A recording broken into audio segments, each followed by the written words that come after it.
Now's a great time to harvest our vegetables.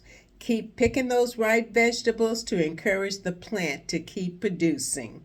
Avoid letting squash and zucchini get really giant size because that actually changes the flavor, reduces the flavor of those. When it comes to our lettuces, we want to make sure that if it's unusually hot, um, if we do some new plantings of those around this time of year, planting where they get a little bit of shade. And when we harvest them during this time of year, cut out every other head, and this will allow the heads of the ones you leave to uh, go ahead and reproduce a bigger head. Okay, I'm Carolyn Foster, Ellis County Master Gardener, and this is week 1. Hi, welcome back. Welcome back. I'm Carolyn Foster, Ellis County Master Gardener, and we're going to continue talking about what we can do for the month of August. Talking about roses. Now is not a really good time to feed the roses, but recently I have known people to go ahead and to give it a boost, do a uh, half amount of fertilization, a weaker amount of fertilization, just to strengthen the roots a little bit more. So you can try that. But what we want to start doing now, last week we talked about the mulch and the watering cycle. Remember, 1 inch per week, and start on the new plants first and water deeply and infrequently. Second thing we want to look for is insects, and we want to be aware of what type of diseases. Now, I have noticed on my crepe myrtles that the aphids, you'll notice the activity of aphids when you see like a little sticky substance on the leaves, and over a period of time that sticky substance turns to a darkish a color on the leaves. That's called sooty mold. When it's in the sticky substance a stage and you just see the little white mice, aphids on there, blast of water from your water hose can knock those off, and that'll save you a lot of trouble. I didn't get a chance to do mine this year, and now I'm suffering with the black sooty mold on all my beautiful crepe myrtles. Oh no, oh no, oh no. But hopefully everything will come out okay, all right, because there is another season. Also, I really don't like to use a lot of chemicals on anything that I grow or even in my yard, but so a lot of things I spray them off with the water hose or pick them off and destroy them that way. And always wear your gloves, okay? Now for caterpillars, hand removal is the best thing. Then we can monitor on our veggies, blossom end, rot on tomatoes, uh, is a problem this time of year because tomatoes are very moisture sensitive, and so if you're watering them an ample amount of water and then they go into a period of drought, you're going to see some problems with those. Now's a good time to look at your herbs. I love growing fresh herbs. Oh, it's so good when you can just pinch some off of your own plants and put them in. That's really great. So continue to harvest those herbs by snipping the foliage or pinching off the flowers.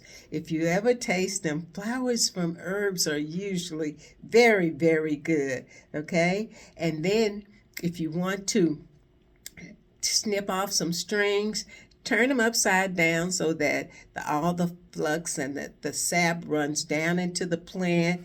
And as they dry out, try to use them before they dry out, but they're just great if you dry them out too. Now, most infected plants that have insect diseases, as I said, such as aphids, can be hosed off with your water hose, okay? But you want to make sure that you not only monitor your plants, the flowering plants, the perennials, and the annuals, but watch those trees and those shrubs as well. Uh, because most sucking or piercing or chewing insects will probably finish feeding this month, but until they do, we need to remain vigilant, okay? I'm Carolyn Foster, Ellis County Master Gardener, and you keep going smart. This week 2 ending out. I'll see you soon for week 3. Hi, I'm Carolyn Foster, Ellis County Master Gardener, and in this segment we're going to talk a little bit about grass, okay?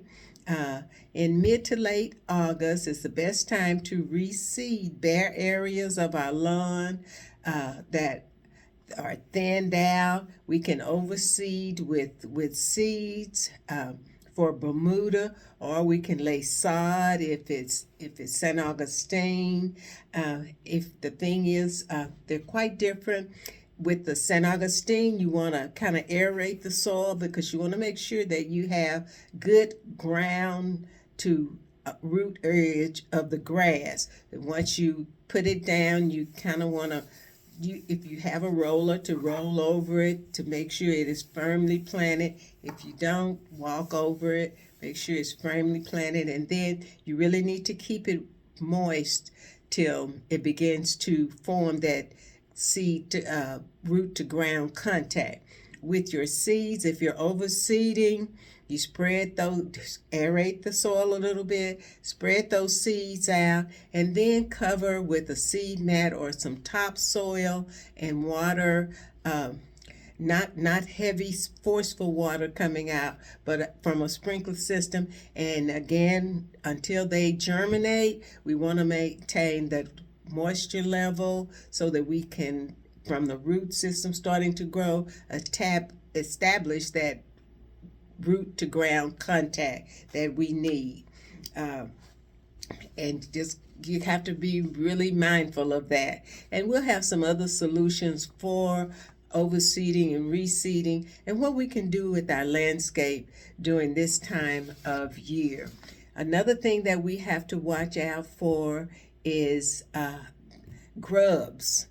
If you have notice that in your lawn that you have areas that are browning out, and you can just kind of pull the sod up, then it's almost certain that you may have some grub activity going on there. I think the rule of thumb is in a 2x2. If you dig up a 2x2 area and you see more than 5, you've definitely got grub worms. Now, what you will find is raccoons and possums will dig up your yard looking for those grubs. It's a tasty treat for them. So we want to, they do have products for grub and controlling grubs. And you know what I say about putting down any type of chemicals. Read the label, go by what the label says. And I always will do a light covering first, water it in, and see what kind of effects I get. And then in a month or so, go back with the second application. Let's see, what else do I want to cover? You really don't have to start fertilizing your grasses until September-ish or later in the fall. And remember that they do have a winterizer that encourages the root growth of our grasses so that they get stronger over the winter and they're ready for the spring. Continue to water. If you got new young trees, new shrubs, continue to water those if your rainfall is insufficient, because they cannot tolerate this Texas heat as much as we would like for them to. And if the way stuff is skyrocketing in cost, you want to make sure you get what you pay for when you buy new shrubs, because they do increase, in new trees, they do increase your property value. Remember, 1 inch per week, okay? And at some point, your lawns are going to go dormant as we get ready to go into the fall and winter. So it's not browning and it's not dead. Everything that is brown is not dead. So it may just be dormant.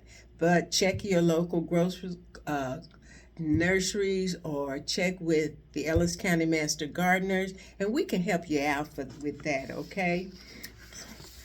Really, with the pruning, it's always good to prune for aesthetics, okay? So pruning is good. Pruning it, and unless it's over 1.5 to 2 inches, you may not have to put prune seal on it.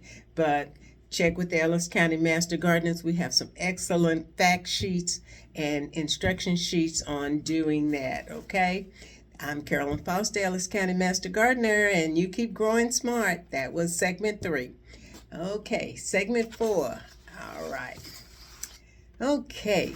Hi, I'm Carolyn Foster, Ellis County Master Gardener, and I mentioned in one of the earliest segments that there are options that we can do in our landscapes as plants and planting materials. Shrubs and trees and plants are just going through the roof cost-wise. There are some things, and one of them I did myself, and I love it. I love it. I love it. And that is xeriscaping, okay? And when we xeriscape, xeriscape uses plants as well as when it's hot, it takes away from having to water all that grass, and you can incorporate yard art. You can incorporate mulch. Mulch is a lifesaver in that. You can incorporate decorative stones to make walk paths through there, and it reduces your use of water.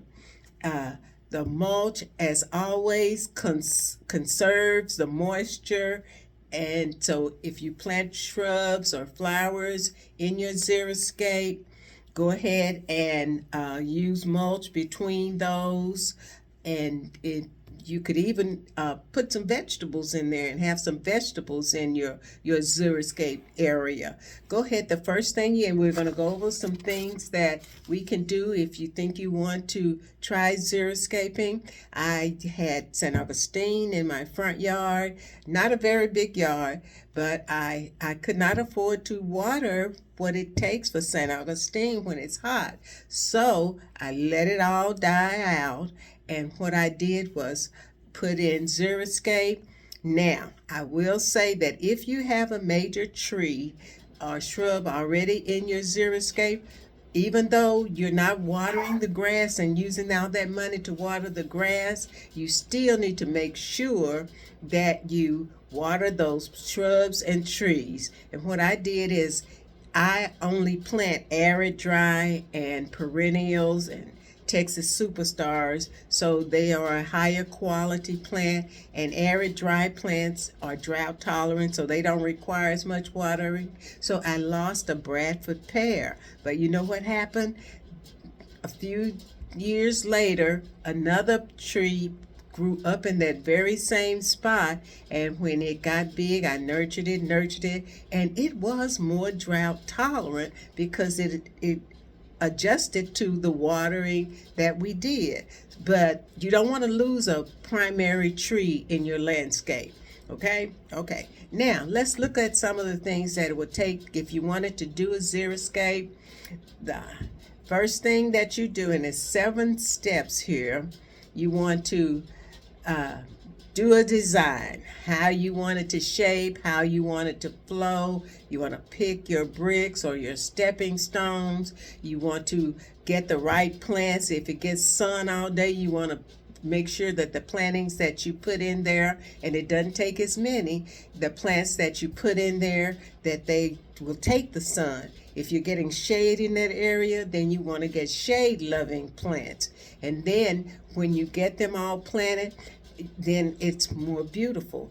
One other things that you can do if you don't want to put stuff in the ground and mulch around it, you can also have some decorative pots and put the mulch down, put your plants in a pot.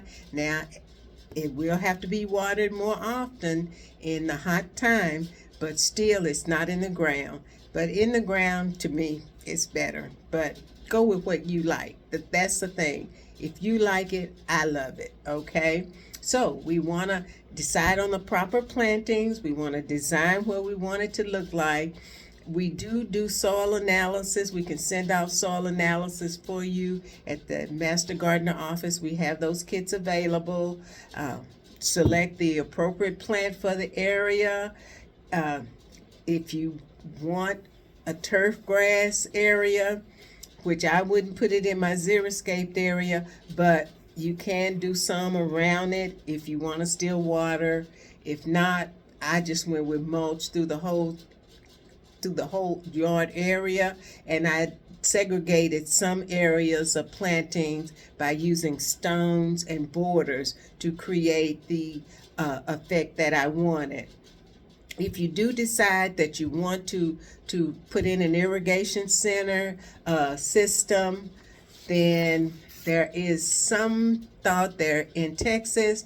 They have a Texas Property Code 202.004 because some HOAs have restrictions as to what you can or cannot do for xeriscaping. But you can look up that Texas Property Code 202.007 and see what you can do in your area. Use the mulches in those xeriscapes and do the appropriate manner. Now, one thing that you will need to do, and what I did was before I put down the mulch, after I planted the plants, I put down paper, or you can use any of the weed barrier items that we have that will help mask the growth of weeds, and it will let the water flow through. So you want to put down your weed barrier, your paper, water your plantings, then put down your mulch, then water your mulch again. If you have any questions, I'm Carolyn Foster, Ellis County Master Gardener, and you keep growing smart. All right, that's a wrap, guys. See you next time. Bye-bye.